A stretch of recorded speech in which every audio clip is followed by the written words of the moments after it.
TSG पेश करते हैं 85 शब्द प्रति मिनट की गति से डिक्टेशन। भाइयों, स्टार्ट। हम तो स्वतंत्र भारत के हैं। हमें स्वतंत्रता मिले लगभग 55 वर्ष हो गए। जिस स्वतंत्रता के लिए भारत के हिंदू और मुसलमानों ने गदर का झंडा उठाया था और अपना खून बहाया था, जिसके लिए देश आग और तूफान से होकर गुजरा और घोर यातनाएं सही और कुर्बानियां की, वह स्वतंत्रता मिली। अंग्रेज़ों के शासन से हमें छुटकारा मिला।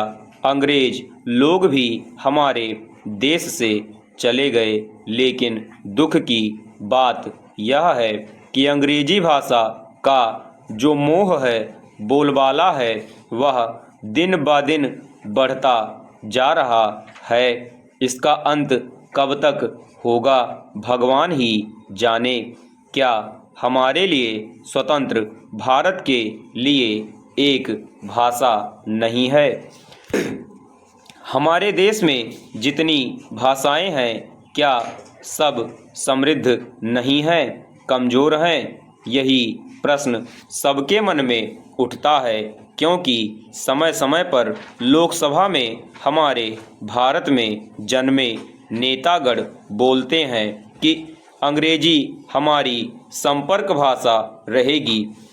ये लोग हमारे पूज्य महात्मा जी के लक्ष्य को भूल गए।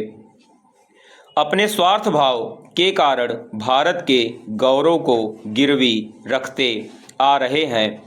राष्ट्रपिता गांधी जी ने जिस हिंदी को देश की एकता को बनाए रखने के लिए, राष्ट्रभाषा बनाने के लिए, सारे भारत को एक सूत्र में बांधने के लिए उपयुक्त माना, उस हिंदी भाषा की अवहेलना जब जब हो रही है, तब हम सब भारतीयों को भारतेंदु का याद आता है। निस्संदेह विदेशी भाषा हृदय की सूल है। 1965 में हिंदी को पूरी तरह से राष्ट्रभाषा बन जाना था, परंतु वह नहीं बनी। राजभाषा के संदर्भ में गठित खेर आयोग और पंत समिति के अनुसार 1963 में बनाए गए राजभाषा अधिनियम में यह व्यवस्था दी गई कि अंग्रेजी 1965 के बाद भी राजभाषा रहेगी। 1965 में इसमें यह संशोधन किया गया कि अंग्रेजी तब तक कामकाज की भाषा रहेगी जब तक हिंदी राजभाषा योग्य नहीं बन जाए। इस प्रकार इन कुचक्रों ने हिंदी को उपेक्षित किया और भाषा की राजनीति हिंदी के विरुद्ध शुरू की गई। अब भारत में अधिकांश तथा सारा कामकाज अंग्रेजी में हो रहा है। भारत की सारी सोच अंग्रेजी में है। इसका अर्थ है कि कुछ अंग्रेजी प्रेमी भारत में राज्य कर रहे हैं।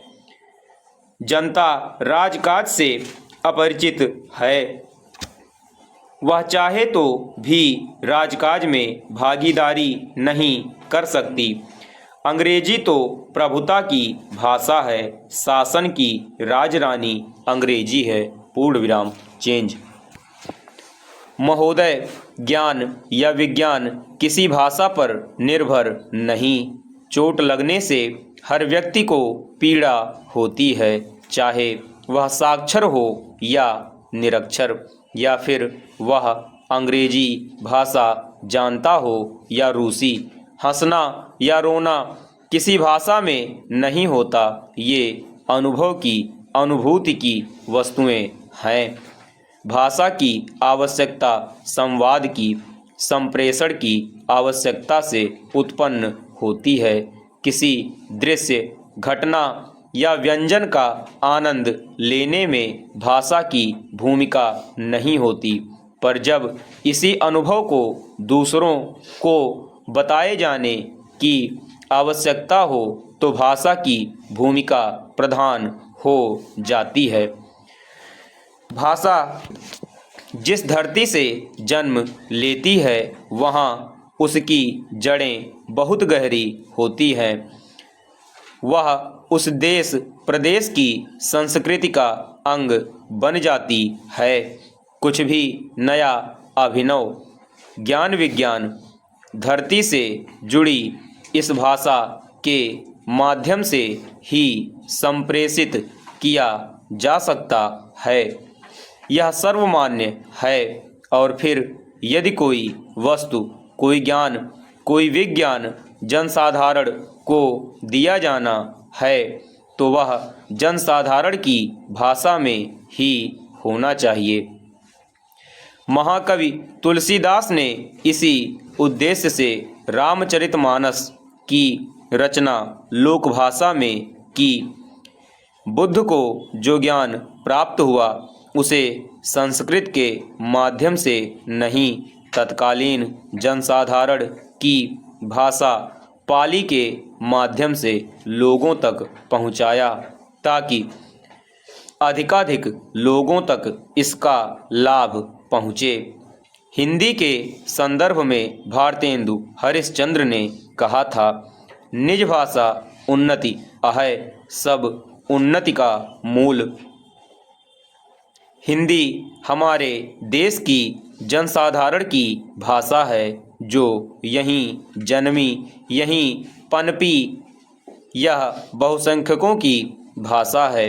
यह राजभाषा भी है। सरकार की राजभाषा नीति भी यह कहती है कि हिंदी का प्रयोग क्रमिक रूप से विकास करता रहे ताकि शासन प्रशासन में, न्याय और विधि में, ज्ञान विज्ञान में गोपनीयता जैसी कोई बात नहीं हो, पारदर्शिता आए और वह जनसाधारण के लिए ग्राह्य हो। प्रौद्योगिकी शिक्षण के क्षेत्र में देश का अग्रणी संस्थान होने के नाते हम पर यह दायित्व है कि हम प्रौद्योगिकी के विस्तार को, ज्ञान विज्ञान को जनसाधारण तक जनभाषा में ही पहुँचाएं और साथ ही सरकार की राजभाषा नीति के कार्यान्वयन में भी योगदान करें। इसी उद्देश्य से हम अपनी हिंदी विज्ञान पत्रिका जिज्ञासा द्वारा विद्वान लेखकों के हिंदी में मूल रूप से लिखे लेख आप तक पहुंचाते रहे हैं। इसी चेष्टा की एक कड़ी थी गत वर्ष संस्थान में केंद्रीय सचिवालय हिंदी परिषद के सहयोग से आयोजित हिंदी गोष्ठी। पूर्ण विराम समाप्त।